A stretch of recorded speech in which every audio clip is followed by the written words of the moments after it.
Современный, безопасный, а главное интересный. В Бишкеке открылся новый детский городок профессий Magic City. Настоящая маленькая модель реального мира со своими документами, деньгами и, конечно же, правилами. И одно из них – самостоятельность. Именно поэтому взрослые только в качестве сопровождающих. Здесь главные – дети. Ребята изучают особенности различных специальностей, будь то доктор, моряк, милиционер или даже антрополог и космонавт, для того, чтобы потом выбрать себе профессию по душе. Милиционеры нужны нам?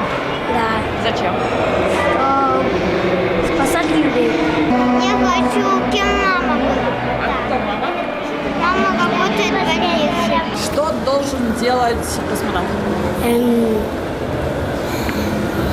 Быть смелым, храбрым и нетрусливым.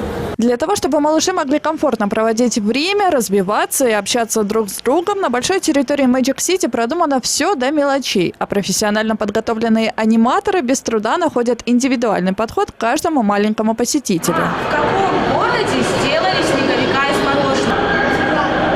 Вот, да, правильно. Все как в настоящей жизни. Личные паспорта, обязательный медосмотр перед тем, как приступить к работе, инструктаж и выполнение профессиональных обязанностей. А еще за каждое достижение ребятам выплачивают зарплату. Дети могут сами зарабатывать.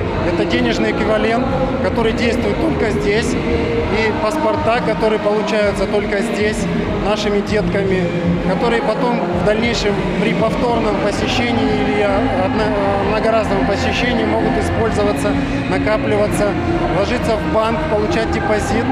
Помимо городка профессий, на большой территории парка Magic City множество интересных аттракционов и увлекательных игр. А значит, что абсолютно каждый посетитель обязательно найдет для себя развлечения по душе.